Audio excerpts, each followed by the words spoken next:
बघा, या ठिकाणी आपल्याकडे योगेशजी बायती जे एज्युकेशन काउन्सिलर आहेत ते आवर्जून आपल्या शाळेमध्ये आलेले आहेत.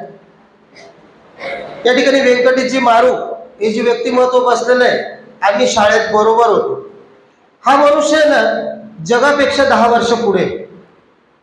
व्यंकटेशजी मारू जे जगापेक्षा 10 वर्ष पुढचा विचार करतात. त्या वेळापासून या माणसाने लोकांना आर्थिक नियोजन कसं करावं याचं मार्गदर्शन केलं होतं आणि म्हणून ते आज आपल्याकडे योगेशजींना घेऊन आलेले आहेत. त्यांचं स्वतःचं एक पुस्तकही आहे आणि डॉक्टरेट सुद्धा त्यांनी त्याच्यामध्ये केलेली. इतका भविष्य वेध घेणारा मनुष्य, ज्या मनुष्याला आणेल तो कसा असेल याचा अंदाज आम्हाला येऊनच गेला होता. म्हणून योगेशजी बायती आमच्या विद्यार्थ्यांना थोडं रुरल एरियात येत असल्यामुळे या मार्गदर्शनाची खूप गरज होती, जे तुम्ही आज दिलं. मुलं यूट्यूब सर्च करतात, परंतु आपल्याला काय सर्च करायचं आहे हे त्यांना माहिती नसतं आणि तेच नेमकं मार्गदर्शन तुम्ही आज दिलं.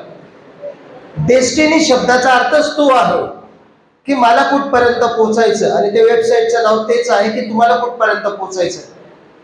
करिअर हा ऐकायला जरी सोपा शब्द वाटला ना तरी तो तितकासा सोपा नाहीये घडवायला. अनेक करिअर काउन्सिलर्स असतात ज्यांची अमाप फी असते आणि मग ते आपल्याला काउन्सिलिंग करतात आणि आपण वारंवार ती काउन्सिलिंग घेऊ शकत नाही कारण ती खूप महाग असते.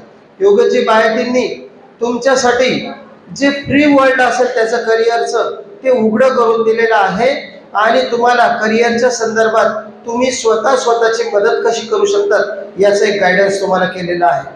नक्कीच योगेशजी या सगळ्या गोष्टींचा आमच्या विद्यार्थ्यांना फायदा होईल आणि त्याचा नक्कीच ते फायदा करून घेतील भविष्यात.